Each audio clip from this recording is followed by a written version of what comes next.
이런 수준의 나라라고는 말 안 했잖아요. 엄청나게 큰 골프 가방을 들고 있는 한 외국인 소녀가 인천공항 터미널 앞에서 화를 내고 있습니다. 골프 대회에 참석이라도 하는 것인지 번호가 적힌 번호표까지 목에 걸고 있는 외국인 소녀의 뒤로는 똑같은 골프 가방을 들고 있는 외국인 학생들 수십 명이 보이는데요. 그런데 바로 그때 인천공항 승무원이 다가오더니 소녀가 들고 있던 골프 가방을 뺏어서 어딘가로 뛰어가기 시작합니다. 당황한 소녀는 소리를 지르며 한국인 승무원에게 달려가고 공항 터미널은 아수라장이 되고 마는데요. 과연 외국인 주니어 골프 선수는 한국에서 무슨 일을 겪은 것일까요? 안녕하세요. 저는 아르헨티나에서 주니어 골프 선수로 활동하고 있는 폰시라고 합니다. 저는 얼마 전 한국에서 열리는 골프 주니어 대회를 관람하기 위해 저처럼 주니어 선수로 활동하고 있는 동료 선수들과 한국으로 향했는데요. 사실 얼마 전부터 저는 동료 주니어 골프 선수들 사이에서 엄청난 유행이 되고 있는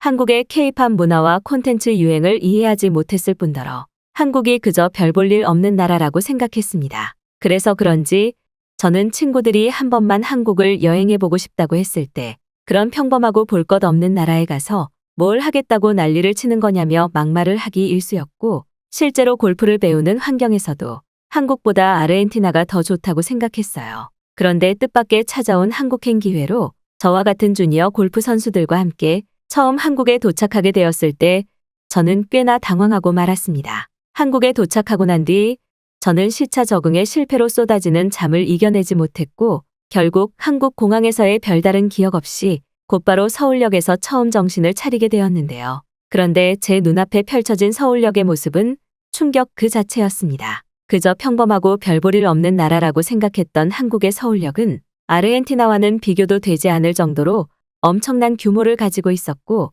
심지어 놀라운 사실은 기차역 천장의 날씨에 영향을 받지 않는 거대한 지붕이 있다는 사실이었습니다. 모르는 분들도 많겠지만 아직도 아르헨티나의 대부분 기차역들은 지붕이라는 구조물 자체가 없거나 지붕이 슬레이트 형식의 건축 자재로 이루어져 있어 날씨에 매우 취약해서 비가 오면 기차역 전체가 흙탕물이 되어버리는 고통이 있는데 어째서인지 한국은 제가 도착한 날 비가 오고 있었음에도 기차역의 바닥에 물이 한 방울도 보이지 않았습니다. 저와 함께 한국에 도착한 동료 선수들도 여기가 바로 한국의 서울역이라면서 자기들끼리 사진을 찍으며 놀란 표정으로 서울역을 구경하기 바빴고 저 또한 바로 그때부터 왜 아르헨티나에서 한류 열풍이 불고 있는지 실감하게 되었죠. 별 볼 일 없는 나라라고 생각했던 나라는 한국이 아니라 바로 제가 태어난 나라 아르헨티나였습니다. 저는 살면서 기차역에 음식점이 있을 수 있다는 사실은 한국에 오고 나서 처음 알게 되었는데요. 물론 아르헨티나의 기차역에도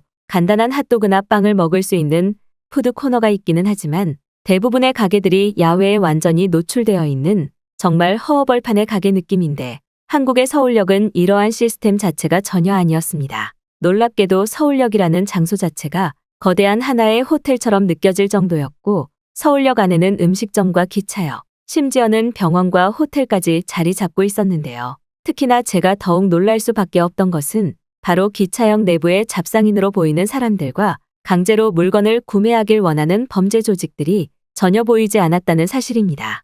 실제로 아르헨티나의 외곽도시 기차역에서는 범죄 조직과 정부가 손을 잡고 기차역을 찾은 관광객들에게 기차 티켓을 무려 20배 이상 부풀려서 팔거나 필요도 없는 양말이나 장갑을 말도 안 되는 금액으로 팔아치우는 것이 너무나 익숙한 장면처럼 펼쳐지는데 한국에서는 이러한 불편한 상황을 마주할 일이 없었습니다. 서울역 내부는 너무나 깨끗하다 못해 바닥에서 잠을 잘 수 있을 정도로 윤기가 났고 심지어 기차역이었음에도 아르헨티나에서는 비싸서 구경하지도 못한 초대형 공기청정기가 자그마치 30대가 넘게 설치되어 있었는데요. 저를 포함한 같은 아르헨티나 구단의 주니어 골프 선수들은 무려 2시간이 넘게 서울역을 구경하며 신기해했고 저는 어느 순간부터 왜 나는 이런 돈이 많아 보이고 살기 좋아 보이는 나라에서 태어나지 않은 거지라는 좌절감마저 들게 되었습니다. 그런데 한국의 놀라움은 여기서 끝나지 않았는데요. 저와 같은 팀원이던 한 주니어 선수는 한국에 자신이 알고 있는 외국인 지인이 있다면서 일단 오늘은 거기서 잠을 자자는 제안을 했습니다. 사실 저를 포함해서 고작 3명 정도밖에 되지 않은 소수의 인원이었기에 저와 선수들은 숙소마저 제대로 잡지 못한 상태였는데 이에 딱 맞춘 외국인 친구의 숙소 제공 도움은 너무나 고마웠고 저와 다른 선수들도 당장 그곳으로 가자고 했죠. 그리고 약 1시간 뒤 저와 동료 선수들은 약 2년 전부터 한국에서 혼자 지내고 있다는 미국인 대학생 조안을 만날 수 있었습니다. 다행스럽게도 조안은 어느 정도 스페인어를 할 수 있어서 소통에 어려움이 전혀 없었고 상당한 부자인지 집도 매우 특이한 곳에 살고 있었는데요. 조안은 자신이 사는 거주 형태를 한국에서는 아파트라고 부른다면서 3명이 넘는 인원이 지내기에도 전혀 문제가 없을 것이라며 뿌듯한 미소를 보였습니다. 그런데 조안의 안내로 간단하게 아파트를 구경하고 있을 때 저는 제가 가지고 있던 휴대폰이 망가졌다는 사실을 알아차리게 되었습니다. 언제 파손되었는지 기억도 나지 않았고 약 3시간 뒤 코치님과 일정에 대한 통화를 해야만 했기에 저는 엄청난 패닉에 빠지고 말았는데요. 그런데 바로 그때 조안은 전혀 걱정하지 않아도 된다면서 갑자기 자신의 휴대폰을 켜더니 제가 사용하는 휴대폰의 기종을 묻더군요. 지금 상황에서 휴대폰을 구매할 수 있는 돈도 없을 뿐더러 아예 같은 기종이 아니면 데이터의 복구마저 불가능하기에 저는 쓸데없는 짓을 하지 말라고 했는데 조안은 뜬금없이 지금 당장 어딘가로 가야 한다면서 저를 이끌고는 집 밖으로 나가버리고 말았습니다. 저는 대체 지금 뭐 하는 거냐며 화를 냈고 다른 동료의 휴대폰으로 연락을 하면 되니까 일단은 기다려보라고 했는데 조안은 매우 행복한 표정을 짓더니 갑자기 저렴하게 구매를 했다는 이해할 수 없는 말을 늘어놓기 시작했습니다. 그 이후 상황은 제가 전혀 상상할 수 없는 장면이 펼쳐지기 시작했는데요. 조안은 저를 이끌고 길거리의 한 전봇대 밑으로 가더니 약 10분 뒤 전혀 얼굴도 모르는 한국인과 만나서 대화를 나누고는 제가 사용하는 휴대폰과 똑같은 기종의 휴대폰을 건네받았습니다. 놀랍게도 조안은 한국에서는 이러한 중고거래가 동네 단위로 이루어지는 엄청난 시스템이 굉장히 활성화되어 있다면서 지금의 휴대폰도 단지 중고라는 이유만으로 원래의 가격에서 10분의 1 정도로 구매했다며 저에게 선물이라는 말과 함께 구매한 휴대폰을 건네주더군요. 얼굴도 모르는 사람과 중고거래라니 저는 도대체가 지금의 상황을 이해할 수 없어서 그러면 너무 위험하지 않냐? 아르헨티나에서는 모르는 사람과 말을 하는 것 자체가 범죄의 대상으로 지목된다는 설명을 했으나 조안은 저희 말에 그저 웃기만 했습니다.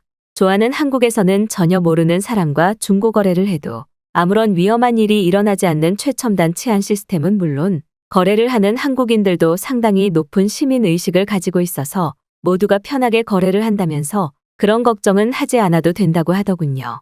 하지만 아르헨티나에서는 마트 배달에 물품을 받으려고 해도 그것을 훔쳐가려는 도둑들이 주거단지 근처에 항상 있기 때문에 길거리에서 무언가를 건네받는다는 사실 자체를 조심해야 하는데 한국은 이러한 걱정 자체가 없는 것처럼 보였습니다. 특히나 제가 더욱 놀랐던 것은 처음 보는 외국인과 한국인이 만나 길거리에서 거래를 하는 것도 모자라 너무나 편하게 휴대폰으로 결제 금액을 입금하고 그 자리에서 확인하기까지 했다는 사실인데요. 아직 아르헨티나에서는 인터넷 뱅킹이라는 시스템 자체가 확립되어 있지 않은 것은 물론 대부분의 은행들이 파산 상태로 들어가고 있는데 한국은 얼마나 부자의 나라이고 미래지향적인 나라인지 이러한 모든 상황이 휴대폰 하나로 해결되더군요. 저는 한국 길거리에서의 중고거래 단 하나의 사건으로 한국이 어떠한 치안 수준과 경제 상황을 가졌는지 곧바로 파악하게 되었고 아르헨티나에서는 상상도 할 수 없는 꿈만 같은 상황들이 한국에서는 평범한 현실이라는 것에 큰 충격을 받고 말았습니다. 조안의 집으로 돌아와 동료 선수들에게 중고거래 일화를 말해주니 같은 주니어 선수들도 길거리에서 돈을 주고받고 물건까지 구매하는데 혼자 나가는 게 가능하냐며 매우 놀라는 반응을 보였고 조안은 한국의 중고거래 어플을 직접 보여주면서 한국이 얼마나 편리하게 살기 좋은 나라인지 눈으로 확인할 수 있게 해주더군요. 내친 김에 저는 조안에게 몇 가지 필요한 여행의 물품들을 중고로 직접 구매하고 싶다고 했고 그날에만 3개의 중고거래를 직접 체험하면서 한국인들과 어색한 대화도 나누고 한국의 안전한 치안과 한국인들의 선진국 시민의식도 몸소 느끼게 되었습니다. 한국에 도착하고 5시간 정도밖에 되지 않은 시간이었지만 이런 휴대폰을 이용한 중고거래 시스템은 말이 안 되는 시스템이었고 오직 안전한 나라이면서 디지털 문화까지 발전한 한국이기에 가능한 미친 국가적 시스템이었죠. 그런데 한국에서의 놀라운 선진국 신문물은 여기서 끝나지 않았는데요. 조안은 저와 선수들의 골프용품을 보더니 혹시 간단하게 골프 연습을 하러 가지 않겠냐면서 뜬금없는 제안을 건넸습니다. 주위에는 조안의 거주지와 비슷한 아파트나 높은 빌딩들밖에 보이지 않았기에 저와 주니어 선수들은 대체 무슨 골프를 하자는 것이냐며 의아해했고 조아는 그런 저희를 보더니 또 다시 뿌듯한 표정을 짓고는 저와 동료 선수들을 이끌고 아파트 엘리베이터를 타더군요. 그런데 엘리베이터의 문이 열렸을 때 저와 주니어 선수들은 기겁을 넘어서서 다리에 힘이 풀릴 수밖에 없었습니다. 놀랍게도 그곳에는 살아 생전 처음 보는 상당히 이상한 골프장이 있었는데요. 조아는 너무나 익숙한 듯 저희를 이끌고는 그 이상한 기계 앞으로 데려갔고 저는 바로 그 순간 눈앞에 기계가 말로만 들어왔었던 스크린 골프장이라는 것을 알 수 있었습니다. 사실 골프라는 종목 자체가 감을 잊어버리면 다시 찾기가 매우 힘든 운동이기에 매일매일 연습을 하는 것이 중요한데 아르헨티나에서 연습할 때에는 날씨와 가격에 대한 문제 때문에 일주일에 연습을 하는 날이 하루도 되지 않는 황당함이 현실이었는데요. 그리고 이러한 문제는 저와 같은 가난한 가정에서 태어난 선수들에게는 더욱 큰 문제였습니다. 하지만 한국의 아파트 지하에 있던 그 스크린 골프장은 실제의 필드 감각과 거의 흡사했고 너무나 좋은 것은 날씨와 경제적인 문제, 그리고 시간의 제약에서 완전히 해방된다는 사실이었죠. 물론 필드에서 하는 것이 제일 좋겠지만 너무나 좋았던 것은 만약 한국의 아파트에서 거주한다면 언제 어느 때나 상관없이 비가 오나 눈이 오나 골프의 감각을 온전히 유지할 수 있다는 사실이었습니다.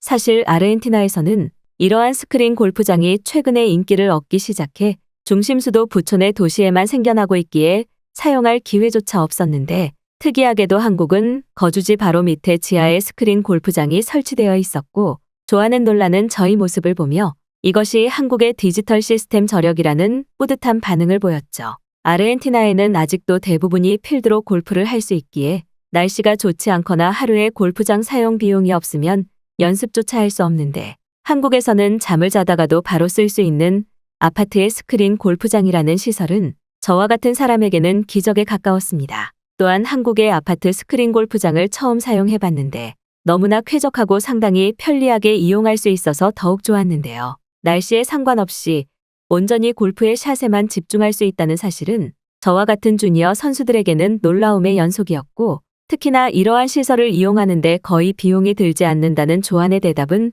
충격 그 자체였습니다. 모든 것이 한국이기에 가능한 시스템이었고 실제로 조금 검색을 해보니 한국에서는 필드 플레이뿐만 아니라 스크린 골프도 상당한 인기를 끌고 있어서 더욱 좋은 시설로 발전하고 있다고 하더군요. 아르헨티나에는 아파트라는 거주 형태 자체가 없을 뿐더러 스크린 골프장은 더더욱 없는데 한국은 이러한 것들이 그저 또 다시 한국에서의 평범한 일상인 듯 저희 바로 옆으로는 중년의 한국인 남성들이 담소를 나누며 스크린 골프장을 이용하고 있었고 저는 그것을 본 순간 한국이라는 나라의 위력을 다시 한번 느낄 수밖에 없었습니다. 아르헨티나에서는 하루 벌어 하루 골프를 치는 경제 파산 상태인데 한국인들은 너무나 편하게 거주지 바로 밑에 커뮤니티 센터에서 골프를 연습할 수 있다는 사실은 아르헨티나와 한국의 빈부격차가 얼마나 큰지 피부로 체감할 수 있게 해주었죠. 그리고 그날 저는 동료 주니어 선수들과 함께 조안의 안내를 받아 스크린 골프장을 꽤 오랜 시간 동안 사용했고 중간중간 뒤에 있는 의자에 앉아 편하게 대화를 나누며 샷 연습을 하는 것은 평화롭다 못해 마치 제가 부자가 된 것 같은 기분을 느끼게 했습니다. 하지만 조아는 여기 아파트뿐만 아니라 최근에 한국 아파트들에는 급부상하는 골프의 인기로 스크린 골프장이 대다수 생기고 있다면서 한국에서는 그저 평범한 주거단지의 커뮤니티 센터 중 하나라고 했고 저는 도저히 이 모든 것이 한국에서는 평범하다는 사실을 받아들이기가 힘들었죠. 그저 별 볼 일 없는 나라라고만 생각했는데 한국은 이미 아르헨티나와는 엄청난 격차로 국가적 성장과 평균 소득에서 차이가 나고 있었고 저는 바로 그 순간 아르헨티나의 주니어 골프 선수를 포기해야겠다는 생각이 들었습니다. 한국에서 거주할 수만 있다면 무슨 일이든 할 수 있을 것 같았고 실제로 스크린 골프장뿐만 아니라 한국에서는 아파트라는 거주지 자체가 저에게 천국처럼 느껴졌는데요. 아직도 아르헨티나에서는 아무리 부자 동네라도 주택단지에서 거주하는 것이 대부분이고 이러한 이유 때문에 매일같이 도둑들이 주택에 들어오는 것을 막아야만 했는데 안전한 나라인 한국에서는 도둑들도 없을 뿐더러 힘들게 잠을 줄여가며 집을 지킬 이유도 없었습니다. 부모님에게도 제가 스크린 골프를 하는 모습을 보여드리자 어떻게 그런 나라가 존재하고 있었냐면서 상당히 놀라는 반응을 보이셨고 결국 부모님은 올해 안에 한국으로 다 같이 가족 여행을 추진해보자면서 힘든 결정까지 내려주셨죠. 그 후 조안의 안내를 따라 아파트의 공원에 도착한 저와 선수들은 더욱 당황할 수밖에 없었는데요. 도심의 녹지가 부족한 아르헨티나와는 비교도 되지 않을 정도로 넓은 공원은 거주지 중앙에 자리 잡고 있었는데 그곳에는 강처럼 생긴 물까지 흐르고 있었고 아름답다 못해 평화로운 여유가 느껴졌어요. 하지만 조아는 실제 아파트의 공원도 좋지만 한국의 대표 관광지인 한강에 가보면 더욱 좋을 것이라며 믿을 수 없는 말을 했습니다. 한국에 도착하고 하루밖에 되지 않았지만 모든 것이 저에게는 정말 영화에 나오는 나라와 같았고 저와 함께 한국을 방문한 동료 선수들도 이제는 아르헨티나에서 태어났다는 사실에 씁쓸한 표정을 짓고 있었죠. 그 후 약 2주일 동안 한국에서의 필드 주니어 선수권을 관람한 저는 깔끔하게 골프 선수로서의 꿈을 포기할 수 있었습니다. 아직 저는 점기에 한국에서 살고 싶다는 꿈을 이룰 수 있을 것만 같았고 지금은 아르헨티나에서 열심히 한국어 공부를 하고 있는데요. 올해 안에 한국으로 가족여행을 가겠다던 아버지는 제가 찍어온 한국의 아파트 스크린 골프장 영상을 보시면서 매일 밤 놀라고는 하십니다. 언제 한국으로 가족여행을 갈지 모르겠으나 10년 뒤 저도 엄청난 나라에서 사는 평범한 한국인들처럼 최신식 나라에서 살고 싶은 마음이기에 오늘도 한국인들이 그저 부러울 따름이네요.